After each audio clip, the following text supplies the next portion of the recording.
Hello, beautiful people, to day 7 of my YouTube video challenge with my man Peter Gustafsson.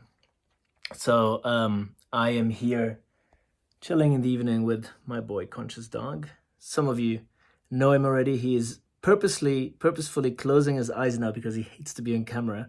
He hates to be like my content creation bitch. See, now he's open again, and once I bring him the phone, he closes his eyes. Listen, so I thought, what do I want to talk about today? And I just saw a post of a friend who lost a friend. So a friend had a friend that died, and now he's mourning, and he's sharing all his experiences, what this does to him. And this reminded me of when I was in that position three and a half years ago, when two of my best friends died, both in the same week, actually. And this is something I want to talk about today because, as some of you know, death is one of my core topics. With my near-death experience and of all these crazy experiences I've had in my life that I share in other videos. But the death of friends, the death of a loved one, especially when we're young. At the time I was 33 when the guys died, and they were more or less my age, and it is like. It is one of the nastiest things you can imagine. It's like, I tell it from like the perspective of a boy, of a man. These guys, I knew both of them for like, what, 20 years almost, or more. So they were really like my brothers. And when then suddenly you lose your friends unexpectedly, both had cancer. So with one, we kind of, it was severe, but I was in denial, and the other one I didn't even know. And it rips a hole inside of you that you think will never be able to be filled. It's like a gaping void where, like, what? It is so painful. I remember this actual physical pain, like having a flu. I was lying in my bed, and it's really physical pain. This hurt.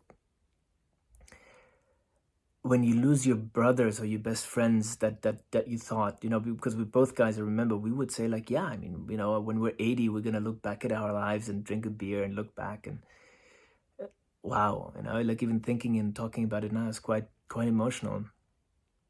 But I tell you what, in hindsight, as it is very often with traumatizing or sad experiences, this was a turning point in my life.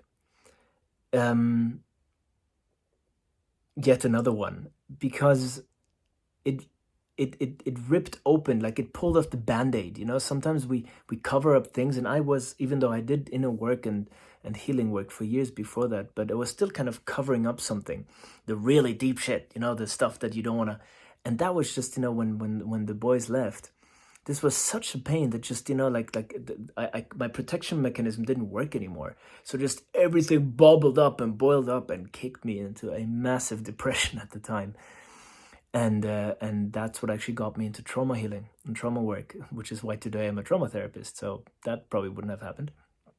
And I remember this one moment. I had to leave, after the two funerals, which, we organized, and I held speeches at two funerals. It was so crazy. Okay, wait, so there's this funeral, but then I have to go to the other funeral, and I have to write a speech, and crazy. It's like really too much the mind can handle. So then I left, I just left to a road trip. I went to Spain, and then I was road tripping through Portugal alone, driving the car, the coast from south up north, just screaming in the car. And there was one moment where I was at some random beach walking, and finally, I was obviously crying at the funerals, but it was still something that was held back. And at this beach, I was just, it all came out, and I was sobbing, crying, screaming. I don't know for how long, but it felt like an entire afternoon. Definitely went all the way into the sunset. And what hurt me was obviously losing my friends.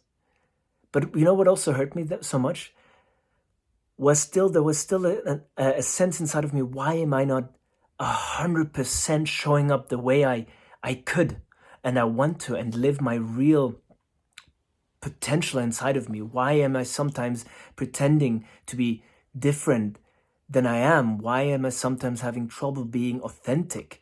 and just really showing who I am with everything. And sometimes, I try to be better or this or that. Why this experience of losing my best friends, if it gave me one thing, it was like this: stop wasting your time. Show up the way you are. See, now he's waking up, this guy. Tell the people who you love that you love them. Tell the people who are not good for you, who are toxic, to, bugger off. It's in the end, it's not that difficult. But this was a big, big, big moment I remember so well. It's like, I am done with pretending. I am done with putting up a show or living anything else than my truth. This was really like the final moment when I was like, no matter what, I will live my truth. It's like as if these guys, when I would check in with them in a way, be like, what would they want me to do? And they both would be like, show up, man. Just show up the way you are, and stop pretending. So it was one of the most painful experiences, but one of the most transformative ones in my life. So yes, 6 minutes in, my videos are supposed to be 5 to 7 minutes in this challenge. That's what I wanted to share with you guys today, death. And I will share much more about death and my plentiful experiences with death, who became my greatest mentor and teacher in life, in my upcoming videos. But death is the great, equalizer. It's the great teacher, because when we hit our last second, nothing remains but the truth.